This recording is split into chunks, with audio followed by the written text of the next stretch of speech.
All right, everyone. Thank you for joining us today. Before we begin, just some quick notes. All participants have been muted for call clarity. The slides from today's presentation will be available shortly after the conclusion at pjr.com. You'll be able to find them under our training link and then past webinar slides. Additionally, a recording of this webinar will be available for review on YouTube. Simply search for our channel, which is Perry Johnson Registrars, and you'll be able to find them.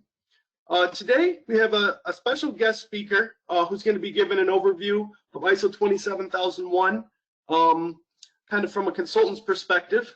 So joining us today is Pivot Point Security CISO and Managing Partner, as well as host of the Virtual CISO podcast, John Very.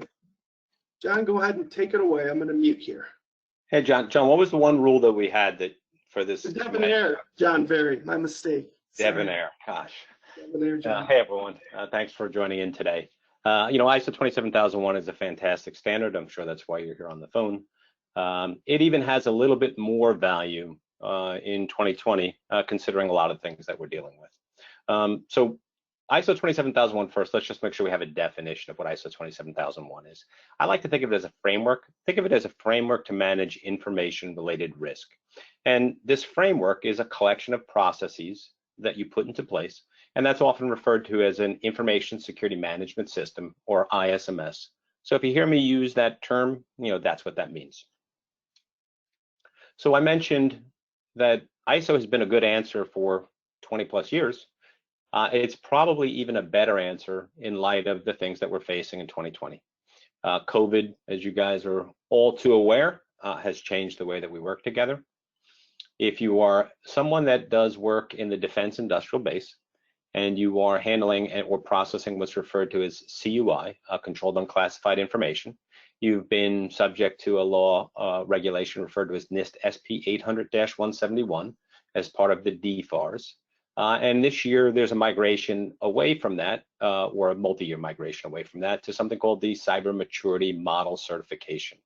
And ISO has a good answer for that. We'll cover that as well.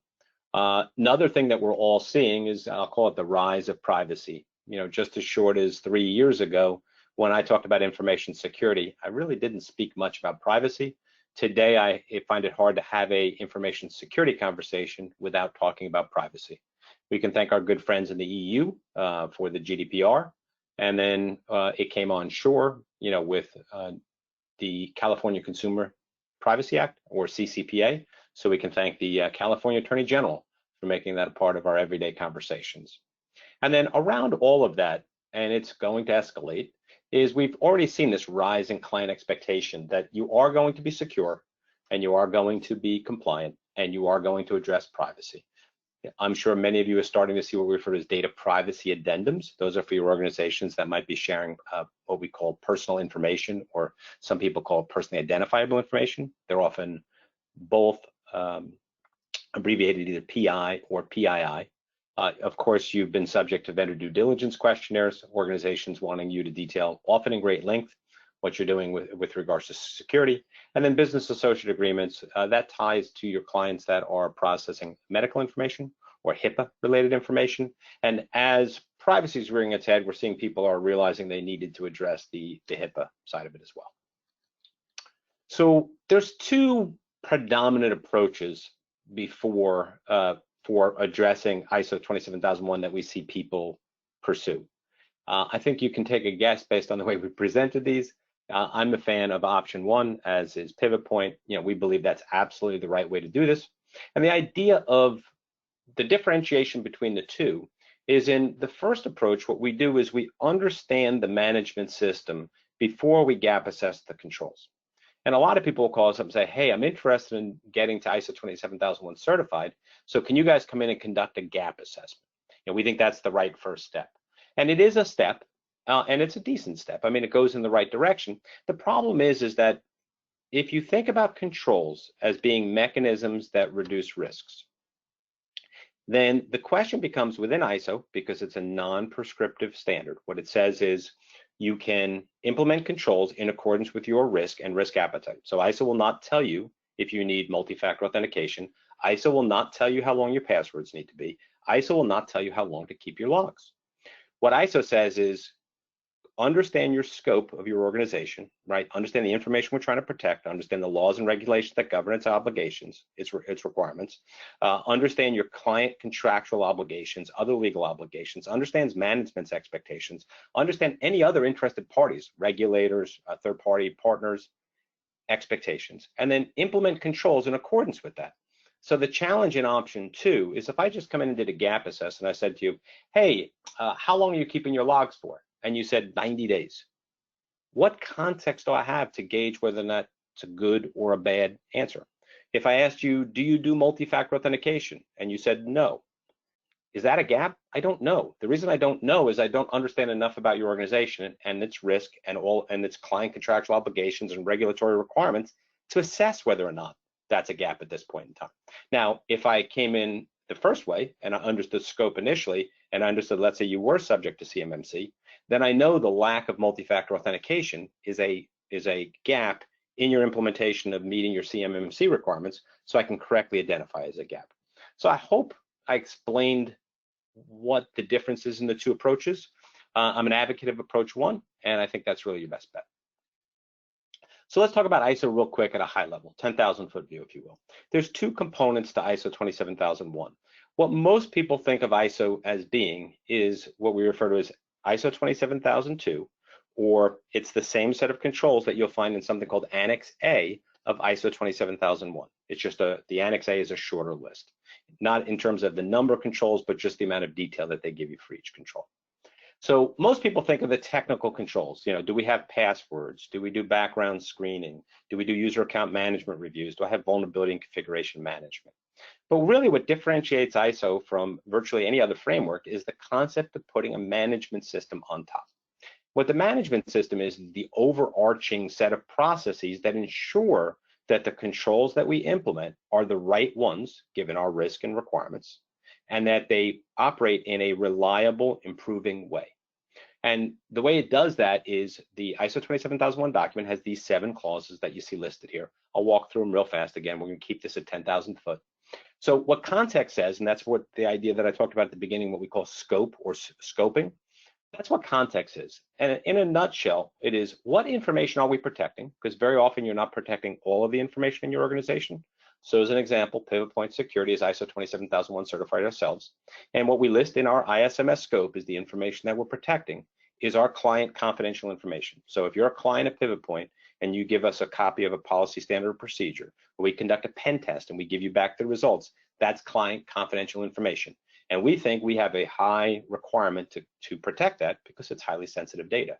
And our clients expect that. So that's what our ISMS specifies, right? That's the information that we're protecting. Now the question is why? Are there laws and regulations that we need to be aware of? Do our clients specify something in the contracts? What are we seeing in our due diligence questionnaires? What are we seeing in our RFPs? What does the management of Pivot Point want to do, right? If we're in an organization which is rapidly growing, we in a very grab land share type marketplace, in that case, management might take a few more risks. If I'm in a more mature, slower growing market or even shrinking market, management's going to be a little bit more risk averse. So they're going to say, hey, let's set that risk tolerance. We don't want to take risks with this information. And the easiest way to think about that is think about the information that we need to protect, think about how it flows through you, think about those activities that act on that data, think about the assets that support those activities in terms of people, systems, databases, applications, geographic locations, data centers, critical third parties. And think about how that data flows within your organization with all those processes, and then how does it get back to your clients? And your goal is to protect that throughout. That's what we call context or scope. Next thing is once we understand what we're trying to protect, your leadership needs to A, verify that they agree with it, and B, they need to make sure that they've tasked people that are competent to do so to ensure that that data is being protected properly. So that's the concept of saying, hey, we're going to protect this data. I'm going to hold you accountable for protecting that data. And I'm going to expect you to put together the right processes to do that. Put the right structures in place. We're going to establish an ISMS committee or an information security management system committee as an example. Once we have the leadership in place, what do we need to do? We need a plan, just like anything else. So planning is the idea of how do we manage this information related risk? And the simplest way to think about that is think about a risk register. The idea is assess your risk and then figure out which controls we need to implement and to what strength or extent and rigor, if you will, we need to implement them to ensure that we adequately protect that information. And you'll document that all. You'll develop a risk methodology, and you'll conduct this risk assessment. You'll maintain this risk register in such a way that management can understand how we got to the plan and can bless it and agree with it. And then when an auditor comes in, either for your internal audit or for your certification or surveillance audit, they can look at the same thing and say, yes, this makes sense. They implemented the right controls based on the risks that this organization is subject to. Support logically supports planning. What that is what do you need from us as management to make this plan a reality? Do you need to hire an additional person? Do you need to put we don't have a log monitoring solution in place. Do you need time to develop the policy standards and procedures that are integral to all this, right? So that's what that support is about. Operation, same thing. How are we going to operationalize this? How do we put this in place in such a way that ideally it sort of runs on its own, right? Some level of, if you will, automation. So as an example, if we're going to agree that one of the controls that we need to implement from our risk management is we're going to do, let's say, quarterly vulnerability assessments. How is that going to happen? Who's going to be responsible for it? When is it going to run? Where are we going to put that data? How are we going to evidence that? How are we going to make sure it happens? That's what operation is.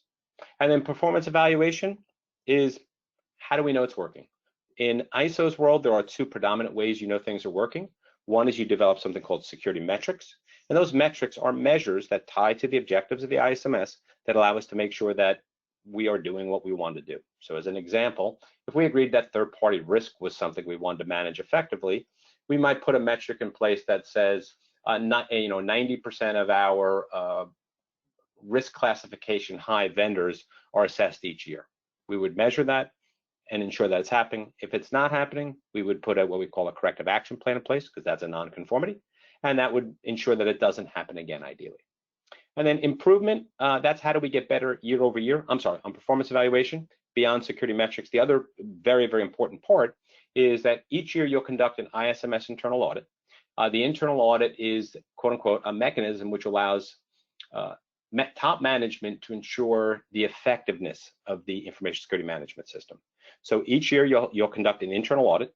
That could be an internal resource that's appropriately qualified and appropriately independent of your organization. Very often you use an independent external third party like Pivot Point Security to conduct your internal audit. And what their job is to audit your ISMS and make sure it's happening right.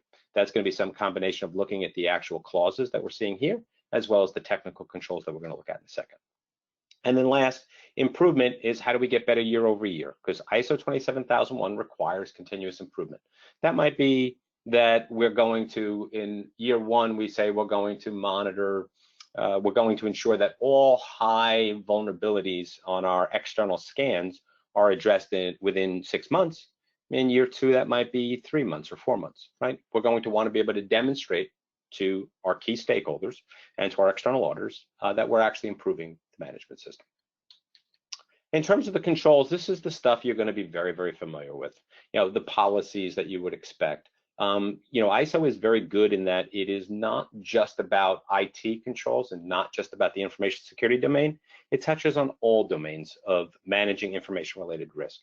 So you can't have good security without having appropriately screened and aware and learned individuals that are responsible for living within that information security management system. So proper onboarding, a proper offboarding, a proper training of people.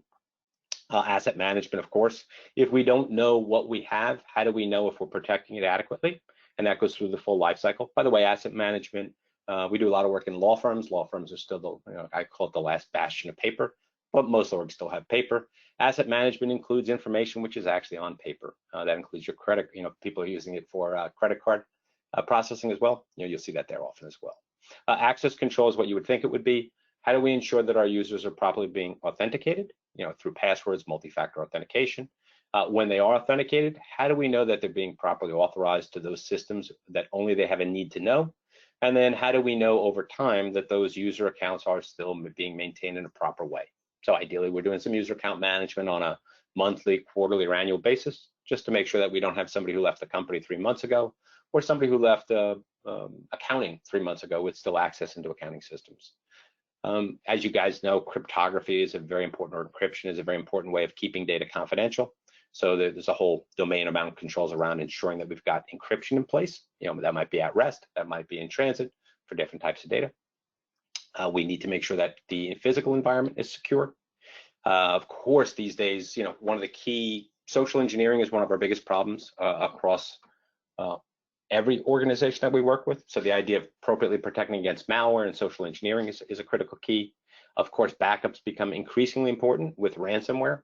And then, of course, one way that we're going to have early detection and minimize the risk associated with a particular issue would be good logging and monitoring and incident response. And of course, vulnerability and configuration management is a critical part of security operations. Communication security addresses stuff that's specific to the network and to transferring information.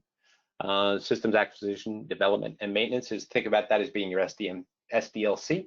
If you're developing an application, how do we ensure that we've got the right security gateways, milestones baked into the process? Of course, we can't be secure if our third parties aren't secure. A lot of times people think that if I outsource a business process, that I'm outsourcing the risk associated with that information. Wrong. I can outsource a process. I can't outsource my responsibility for the risk. We still own that risk, and it's critical that we make sure that our third parties are being properly managed, that we're making sure they've got the right controls before we give them our data. I saw a number last week, 63% of all breaches are either directly or indirectly traceable to a vendor. So that's a great way to mitigate your 63% of your risk right off the top. Manage vendors well. We talked about an incident response plan. Business continuity, it's interesting, within ISO, you'll look at your business continuity, but the focus is really on ensuring that your security posture is maintained within a circumstance where you are in a disrupted state of operation. We'll talk about that a little bit in a second.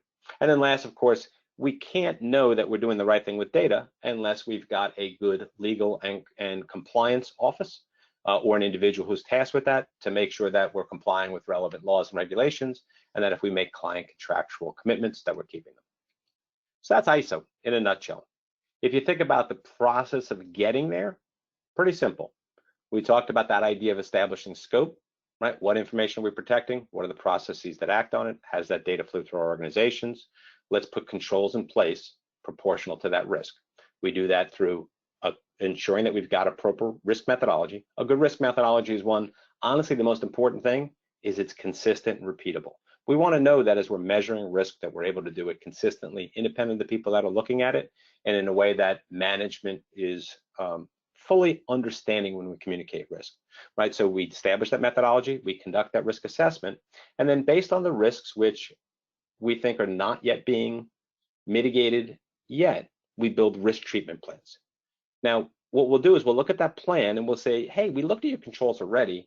We thought that the controls were where we needed them to be. We'll verify that, so we'll look and say, hey, now that we understand that, are those controls where they need to be?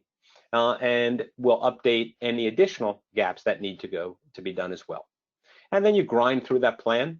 You grind through that plan in a ideally risk-based way, risk-centric way. That way we mitigate risk early and often.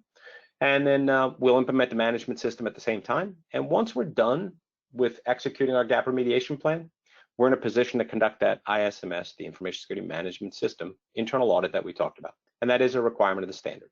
So you'll put a plan in place. You'll ask someone who's appropriately independent, objective, and qualified to conduct that audit. And then you will find things that are not operating exactly the way you thought they should. But that's actually a good thing, not a bad thing. And I always refer to this as the one catch-22 that works in your favor. Identifying deficiencies in your ISMS is actually validating the effectiveness of the ISMS because you're catching them. So what we'll do is where we find what we call non-conformities, you'll have something called the corrective action planning procedure or process or methodology, and we'll document those as corrective action plans. If you guys are familiar with NIST language, that would be a poem.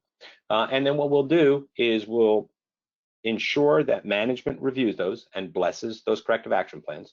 The corrective action plan says, here's what's happened, here's why it happened, and here's how I think I can prevent it from happening again, right? That concept of lessons learned. Once we get through that, you're ready for your external audit. That is when a registrar will come in and conduct the actual, in year one, they'll conduct what's called a certification audit. And that is they're going to break it down into 2 stages. The first stage is focused on the management system, that ITMS. It's focused on that clause 4 through 10 that I showed you a couple slides ago. And the idea there is you're going to sit in a room at a conference table, and you're going to talk through the 10 or 12 meaningful pages of ISO 27001, and you're going to explain to the auditor how the construct of the management system that you've built meets the requirements of ISO 27001. And then they'll review that, assuming there's nothing crazy. They will approve you to go to stage 2. If they find things wrong, and there's nothing wrong with finding things wrong, that happens, what they'll do is they'll also give you a non-conformity. It could be either minor or major. Majors are unusual. That would be something pretty egregious. Minors are not that uncommon. And what you'll do is, again, you'll put a corrective action plan in place. You'll put it through management review. The auditor will review it, and assuming that they bless it, you'll move to stage 2. Stage 2 usually happens somewhere between 2 and 4 weeks later, and that is a more conventional controls audit. They're going to be looking at, evidence of employee background checks. They're going to be looking at, firewall logs. They're going to be looking at the physical security of the building and making sure that people are being badged and things of that nature. The more conventional technical controls audits that you're familiar with. Some of the key questions for you listening to this right now to think about as to whether or not does this make sense for me would be, how are we going to do this? Do we have the right pieces in place? So pieces that you're going to need, of course, are going to be some level of knowledge and some level of availability of those resources that might have that knowledge. If you do have the expertise to do this yourself, and or you've got bandwidth, it's a great way to do it, despite the fact that we offer ISO 27001 consulting services. It's our single largest service area. If you can do it yourself, you should, because at the end of the day, nobody knows your environment better than you, and you're going to stand up a great ISMS if you do it well and follow a good process. Unfortunately, most organizations are not staffed with enough bandwidth to do it. That's why folks like us exist, to help people go through the process. So if you don't have expertise or availability, you might choose to work with a third party. In terms of, what will you get out of a good ISO 27001 certificate? Well, first off, if you've got a client that's saying, if you're not ISO 27001 certified or SOC 2 attested or something equivalent, you'll ensure that you don't lose any business. Increasingly, we see organizations doing this in a more proactive way because they know that security is an important part of any conversation. And if you think about, being able to communicate you're secure with the best form of, I'll call it the good housekeeping seal of information security, what that does is that builds trust from your clients and very often shortens the time frame to contract. Of course, by implementing an ISMS in a proper way, you've significantly reduced your risk. So, the likelihood of a breach, we've got, 150, 200 clients that are ISO 27001 certified. I don't know of one off the top of my head that's actually had a breach at this point in time. So, there probably is one just logically, but when you think about the typical numbers, where I think last year they said something like 60% or 53% of organizations had some type of breach. It's a pretty good endorsement of how good something like ISO 27001 is. And then one of the other questions you'll ask yourself is, are there other alternatives I should consider? Something like SOC 2 or something like NIST FISMA. NIST FISMA is less certifiable, if you will. SOC 2 has an equivalent to an ISO certificate, sort of. It's called a SOC 2 Type 2 Service Orders Report. It is another good alternative. I think there are some pros and cons to both. I land on the, generally speaking, ISO 27001 has more pros. But that being said, SOC 2 is definitely a good standard as well. And we actually help a lot of our clients get SOC 2 attested or ISO and SOC 2 attested. In fact, we just did a really good podcast on that you can find on our website. And then the last thing, of course, is this is going to be some work. Getting ISO 27001 certified generally takes somewhere between 6 and 12 months, 6 and 10 months these days. So that being said, you want to make sure that you've got some time, you've got some bandwidth. Even if you work with a third party, you should be involved in the process enough to make sure that the information security management system that you build reflects what you do, how you do it, your corporate culture, your DNA. So make sure you have enough time to do it. So let's talk real quick. And where am I at with time? Who's paying attention to time? Am I good with time, guys? Yeah, you're fine, John. Cool. Sorry, I tend to get off on a jag. I love talking about ISO. I tend to get off on a jag and lose track of time. So let's talk about, I hope I've convinced you that ISO is a great framework. Let's talk about it in terms of some of the issues in 2020 and why I think now is a good time. So, we're in the midst of COVID-19, and doing it right this moment, might not be the right time. It is in some ways, right? So we've got some clients that are moving forward with it now because other work that they had on their plate was postponed. This has been something they've always wanted to get to and haven't gotten to. So they're actually doing this work now. So it might be the right time now. And then the second question is, post-COVID-19, is that the time? And I think post-COVID-19 that you are going to see an insane focus on what I'll refer to as vendor risk management, supply chain. So if you look, we really had a significant lesson this last year on the importance of ensuring not only our continuity, but the continuity and security of our clients.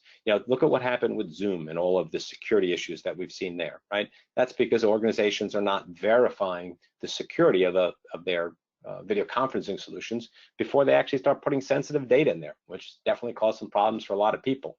And what we've also seen is that, if you look at what happened with the craziness when the hurricane went through Puerto Rico, I think it was called Marie, there was one plant in Puerto Rico that generated 85% of all saline bags that are for use in hospital. And we had a medical crisis caused by a storm in Puerto Rico. We saw the same thing early on with incredible disruption of our supply chains, with organizations not being able to manufacture phones because they needed parts. We had a disruption to our medical system.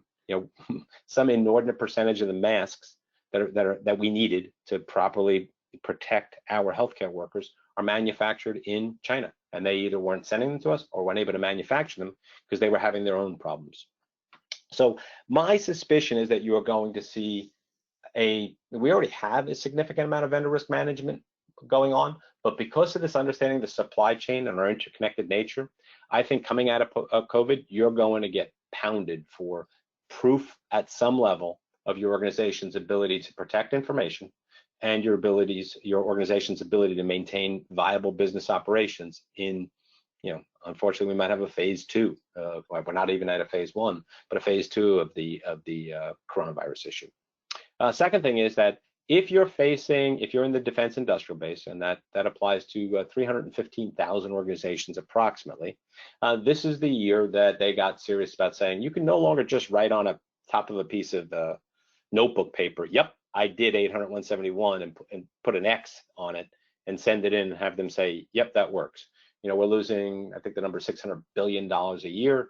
We spent $1 trillion in 15 years or something crazy like that developing the F-35 jet. 2 years later, China was flying a copy that was identical virtually down to the colors on the wingtips. So they suddenly found religion, and if you do not have a good, strong security story to tell, you are not going to be able to do work in the defense industrial base. You're going to need to prove you're compliant. 800-171 is the original framework that's migrating over the next 5 years to a framework called CMMC, the Cyber Maturity Model Certification, which is an audited standard. That being said, in the next 5 years, if you're 800-171 required, you're going to have to provide a high degree of proof that you're ISO 27000, that you're 800-171 conforming.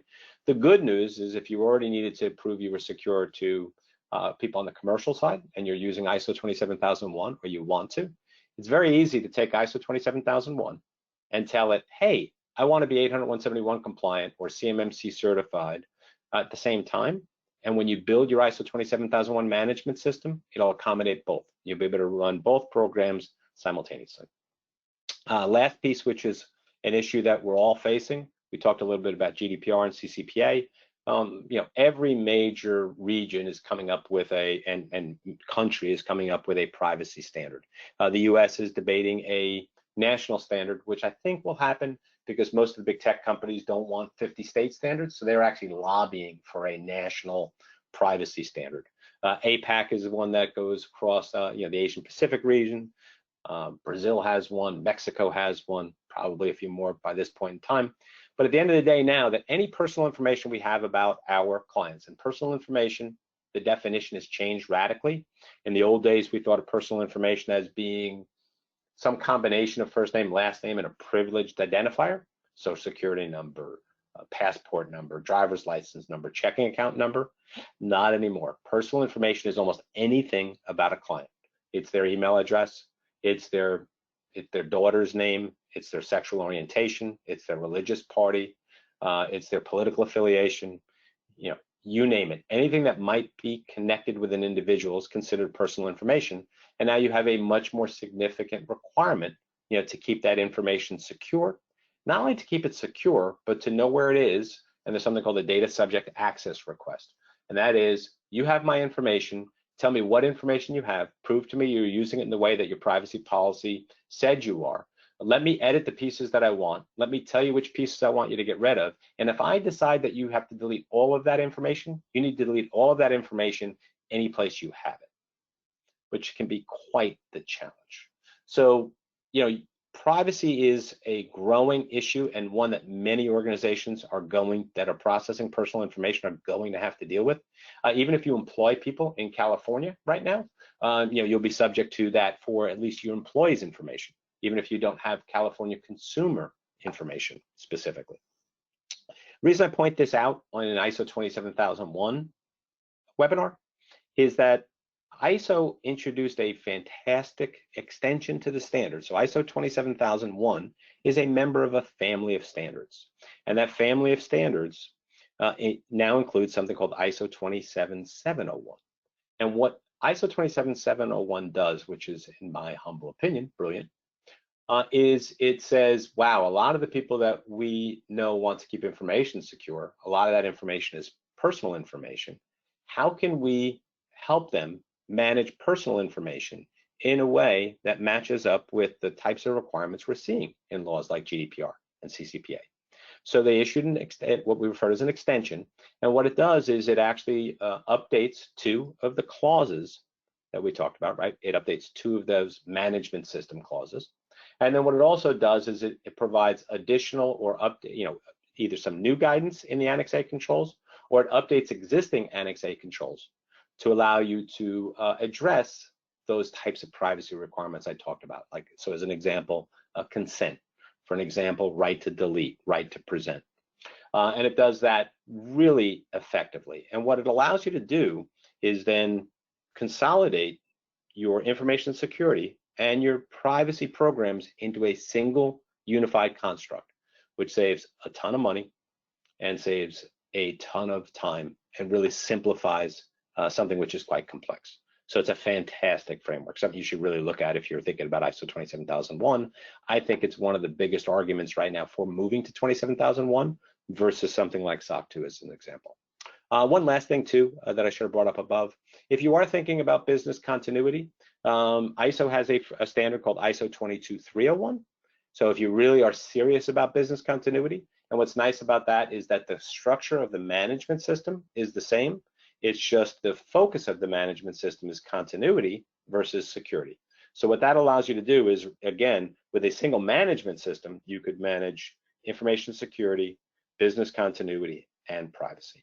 If your business continuity requirements are not as onerous, right, you don't need as quite a strong a form of authentication as that, then you could, there's actually also an additional form of guidance within the family called ISO 27031, if I recall correctly. Which is about building a more continuously available environment. So with that, John, unless you think I missed anything, I think I covered everything. No, John, that was excellent. Thank you so much. Great information. Yeah, just wonderful to have you. I didn't mention this earlier, but to everyone in the audience, it looks like some of you already have been. Please feel free to use the questions tab to go ahead and we're going to do some Q&A here with John and myself and try and answer as many questions as we can. So let me pop this out here and see what we have. All right. So John, it looks like Christopher here is interested to know, and I'm guessing it's going to be different for each situation, but how much roughly does it cost and how long does it take to attain ISO 27001 certification? Yeah, of course, of course, there's a significant, it depends, but let's try to put a little bit of a range on that so people leave with some valuable information. So there's two pieces to getting ISO certified, right? There's the preparation, and then there's the actual certification, right, where the registrar comes out and conducts the audit. So you have to pay the registrar, and different registrars price differently. So, if you are a software as a service firm, 100 people, data's hosted in, your application's hosted in Amazon, from a certification audit perspective, typical prices you'd see would be somewhere between $20,000 and $30,000, let's say, in year one for your certification. And then what happens is ISO is a 3-year cycle. So year one is a certification audit. Year 2 and year 3 are what we refer to surveillance audits. Surveillance audits are a sampling of the full environment. So most of the time we see the cost in year 2 and year 3 being about somewhere between 50 and 70% of the cost, depending upon how the auditor does it. So if we use that 60 number, and let's say we use $25,000, that would make, year 1, 25, year 2, 15, year 3, 15, and then in year 4, we'll go back to 25. So that's the certification side. The consulting side can be free if you do it yourself, right? If you are, and then different organizations have different models for consulting, as do we. You can work with a consulting organization in a more, give us some templates and review our work kind of way. When we do that, we call that guide. Meet with me weekly, let's say, to just make sure that I'm not making any wrong turns. Yeah, you might see something there in the $30,000, $40,000 range. If you get to the a client, an organization where, hey, I want you to do as absolutely much as you can on my behalf, you might be talking more like 90,000-ish. If you're saying, hey, I want to be somewhere in the middle, you're probably talking somewhere between $50,000 and $80,000, and on the consulting side. So if you add those two pieces together, you'll get there. I think for most organizations, I would say that their all-in cost is somewhere between $75,000 and $110,000. So it's not inexpensive. Okay. And then as far as the timeline from yeah, so the shortest I've ever seen it, the shortest we've ever gotten anyone ISO 27001 certified, and I wouldn't do it again, is about 4.5 months. Client was going to lose a real lot of money, a lot more money than I'll make in all my lifetimes. But I would say that the vast majority of our clients get done in 7 to 11 months, 7 to 12 months. Okay. And the reason for that is most of our clients, they have day jobs and they want to be part of the process. So by spreading it out over that period of time, it allows it to not overly disrupt business as usual, but still get there in a measured pace. And if you're doing this because a vendor is asking you to do this, they understand that it's going to take that long. And if you just say to them, yep, we agree, we're getting ISO 27001 certified, give us 9 months, you're not going to get a funny look. Sure. No, there's no doubt. There's definitely a big time resource that goes into it, especially initially, well, with all the things that have to be developed. But yeah, I think that's definitely a reasonable timetable. A question here from Vani, and John, I'm sure you could probably speak to this as well, but they're interested to know if you can integrate an ITMS with like ISO 9001. Yeah, it's a great question. It's funny that somebody should ask that because two of the best ISO 27001 management systems I've ever seen were built by ISO 9001 organizations. So and John, you might correct me if I'm wrong, but in 2015, ISO 9001 2015, my recollection is what they did was they normalized the ISO, normalizing as many of the ISO management systems as they can. So the management system construct is largely the same. The subject matter that it addresses is different. So as an example, in an ISO 9001 management system, we have our management system on the top, and it manages a quality management system. Where with ISO 27001, we can use the same management system to manage a information security system. So the answer is yes. If you've already got an ISO 9001 management system, you can leverage that with very limited updates to handle ISO 27001 quite well. So in your particular case, the updates are going to be the slight tuning of the management system to address information security, and then of course making sure all of the Annex A controls are implemented properly. Yeah, absolutely. I agree with that 100%. You're right. They did update 9001 to what they call Annex SL, which is their ISO's attempt to try and normalize all of the ISO standards so that, say clause 4 in 9001 and 27001 is both about the context of the organization and so Cool. on and so forth. So, but yeah, absolutely. If you have existing processes, corrective action process that's going to be needed for any ISO standard, absolutely leverage that existing, that documentation and that expertise that your staff already has. It's going to be a big help, and we're all for seeing integrated systems. So, great question, Bonnie. Let's see here. From another question about how it could impact the organization going forward from Michelle. She's wanting to know, does she need additional staff, or is this just kind of during the initial implementation you need to ramp up, or what's the long-term kind of maintenance cost to this in terms of people and resources? The funny thing is that, and this is not only from the experience of working with, 100 plus clients, but also our own getting ISO 27001 certified, it is a fair amount of work in year one, getting the management system built, making all of the decisions and figuring out how it's all going to work. Well, what we see in most organizations is it nets out to not be a lot of additional work, and it might be actually neutral in some organizations, because what happens is, first off, because you are running a more secure organization, you're not putting out as many fires. Because you're running a more structured organization that recognizes risks, you're not doing a lot of things last minute. If you're doing software development, you're not getting to the end and ready to push something out and find that, oh crap, we have a security issue with the software. We've now got to work around the clock to fix it. So what happens is a lot of the problems that you typically have running an IT information security system, they go away. Second place where it can save some time is it reduces for some people the number of on-site audits that their clients might put them through, and or reduces the extent of the questionnaires that are being sent. So I think between those two things, in most organizations, it largely offsets any additional operational overhead, and you may actually even save a little time.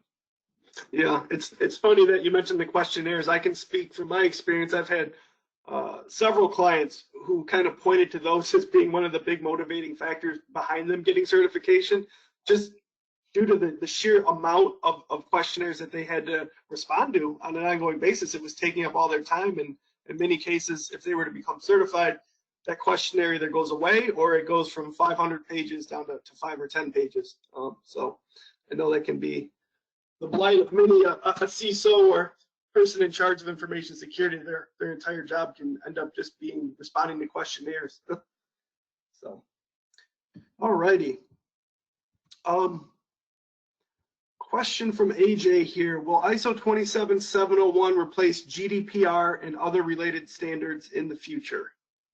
No, because really what, that would be like what ISO 27701 is in the same way that ISO 27001 allows you to take disparate inputs and requirements, HIPAA, payment card industry data security standards, management's expectations, your client's expectations, CMMC, 800-171, DFS 500, all of these different regulations, and then say, okay, how do I implement a basic construct and set of controls in a way that meets all of those? And ISO gives you kind of the recipe to do that. ISO is giving you the same kind of a recipe for managing privacy across all these organizations. So I'd like to tell you that there would be a magic flag. What's good though about ISO, because 27701 in its native construct addresses, let's say, 90% of all of the controls in GDPR and CCPA. What happens is if you now suddenly are subject to APAC, you'll have to kind of look at the APAC standard and say, okay, was there anything here different than we're already doing? Is there a change in the way they do consent? Is there a change in the way they do notification? Is there a change in the way that we communicate our privacy policy? Are there different requirements? If I have a breach, does it change how quickly I need to notify? Those are the subtle little differences between different standards that you'll have to account for with ISO 27701. Gotcha. Excellent. A question here from Stephen. In regards to scoping, he says, is there any tips or tricks to limiting or confining an ISO 27001 scope? Yeah. So I think most people have this concept of the easiest thing to think about is let the information that you need to protect most strongly define your scope. So I have people call up and say, oh, I just want to scope my mail server and my network, or I want to scope this office and not that office. Really what you want to do is you want to make sure at the end of the day, the reason we're doing this is that we've got an interested party, a key stakeholder that we need to give the certificate to. That could be the board, that could be internal management, that could be a client, that could be a regulator. So the idea is that we want to make sure that the piece of paper that we hand them that says we're protecting this kind of information in this scope meets that requirement. So start with the information, understand how that information flows, and let that shape your scope. You don't pick the controls, don't pick the locations, don't pick the systems, let the information pick it for you. And then, and that's really, so like for most organizations, like think about a typical law firm. In a typical law firm, the only data that's being protected is what we refer to as matters or the client's information. We're not worried about necessarily, or we don't put into scope, let's say the billing statements that we send them. I know of one law firm that does it, but just one. So that would be an example. If you're an IT service provider, you're processing, let's say, data on someone's behalf in a SaaS. We're not necessarily. We don't have to put your QuickBooks or your accounting system or your internal systems that you use to manage HR into scope, right? We're only putting into scope those processes that are directly impacting, the data that your software processes on behalf of a client. So those are the key. If you get those ideas down, you'll be able to shape your scope pretty effectively and pretty efficiently. Yeah, and I love that. Follow the data. Let the data show you what needs to be included. That's great advice. Here's a question from Ralph. I'm not sure if we'll have an answer or not, but he's curious to know if he's currently ISO 27001 certified, how much more would it cost to add 27701? Great question. So the question would be, did they already do, and I don't know if Ralph can answer this, and if you can, I'll try to answer it both ways. So the big thing you need to do when you're ISO 27001 certified is the most important first step is to do what we refer to as a data mapping exercise. If you're familiar with in GDPR, there's something called Article 30, an Article 30 report, I believe it's called, which is a map of the data processing activities. So with personal information, the key first step, no matter what the standard is what we need to do is understand the relationship between, or what they call data mapping, the personal information elements, first name, last name, email address, sexual orientation, whatever it might be, religious affiliation, medical diagnosis, whatever it might be. How does that information, each of those pieces of information, how do they come to us? What are the activities that act on that? And then where does that information, what assets support that? What data centers, what storage locations, network drives, third party. So as an example, if you're doing recruiting, and we said recruiting new employees was one of the processing activities, right? Then you would have all of the information that's on a resume. How'd that information get to me? Well, it came in through email, or it came in through our applicant tracking system, and then it gets shared with hiring managers through email. And then, when we hire the person, it goes through a Clearview, your applicant tracking system or your human resource information system, and you build a map of how each of those pieces of information runs through your organization. If they've already done their data mapping and privacy impact assessment associated with that, then you're probably only looking at, I don't know, if you were using a third party to help you, probably $25,000 to, $30,000 to update the management system. Because what we need to do is go through and starting with your information security policy and your ISMS scope, they become an information security and privacy policy, an information security and privacy scope. We need to update the scope to include the context of the privacy system. We need to update your risk methodology to become an information security and privacy risk methodology. You update your risk assessment, and we'll update all the policy standards and procedures appropriately to reflect the changes to protect PI. So, and then if you needed to do the data mapping, that changes quite a bit depending upon the scope of the organization. If you're a 100-person organization and we need to meet with, we just did like a law firm with, let's say, 300 employees. We probably did it with maybe 8 different groups and probably 30 or 40 different processing activities. That was probably the data mapping probably adds another $25,000-$30,000 on top of it. So, somewhere between 25 and 60, depending upon the complexity of your organization, would be a reasonable guess. Okay, excellent. Thank you for that. And then, and John, you could probably speak to this as well. Typically we're seeing that, it's probably a $10,000 or $15,000 add-on to your ISO 27001 certification audit to address ISO 27701, but it's so new, it's hard to give you a firm number there. Yeah, we're actually still figuring out what our process is going to look like exactly for 27701. Yeah. I'm kind of waiting to see if it's going to require accreditation or not. So it's a little bit up in the air, but yep, exactly. Yeah, I wouldn't think it would be a huge add-on in terms of audit days. Yep. All righty. Let's see, what else do we have here? Vonnie, I've seen you ask this question a few times. And John, maybe you know what he's talking about here. He's asking which one is better, an ISMS or an ITMS. I'm not sure what an ITMS is unless it's 20,000. My guess is he's thinking he's talking 20,000. Okay. So so if you're talking about ISO 20,000, right? ISO 27001 is an IT management system. It's kind of equivalent or similar to ITIL, if you guys are familiar with ITIL. Sure. Yeah, we do 20,000 audits, so. Yep. So I think it depends on the organization and what you need the assurance for. If you don't need to prove to somebody you're secure, but you want to know that you've got optimized processes for IT, then I think 20,000 is the better standard. If you're trying, 20,000 doesn't directly look at security. Now, of course, if you've got 20,000 implemented well, will that improve your security? Yeah, these are interrelated subject areas. I don't know about you, John. I'm personally disappointed. A couple years ago, we saw a lot of interest in 20,000, and I thought that a lot of people were going to move in that direction, and then it's kind of seemed to kind of die off. So I don't know of very many ISO 20,000 certified companies. Yeah, we definitely have more 27 than 20. I similarly thought 20,000 was going to start becoming a lot more prevalent probably about 3 years ago. And I would say interest level has definitely stayed less than 27. I'm not sure exactly why.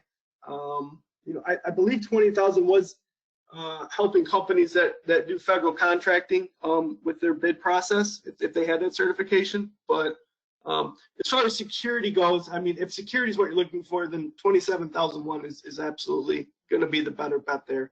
20,000, I think, has one clause that talks about security in the whole standard, whereas 27,001, the whole standard is about security. So that would be my recommendation there. All right. Question here from Faisal. Can ISO 27701 replace 27,001, which also includes privacy, along with an ISMS that is more comprehensive? So I believe it's bolt-on, right, John? Okay. Yeah. So much like CSA stars or something of that nature, ISO 27001 is required in order to achieve ISO 27701, because 27701 is not the full management system and full set of controls. It just adds additional guidance for dealing with PI. So you need to do both. I mean, you need to get both certifications. Now, of course, it doesn't cost as much to get the second certification. So, and then the second thing, of course, is once you've added privacy into your management system, it runs as one system from that point forward. Okay. Question here from Jeremy. And I know you touched on this a little bit in your presentation, but he's curious if they should pursue 27001 or SOC 2.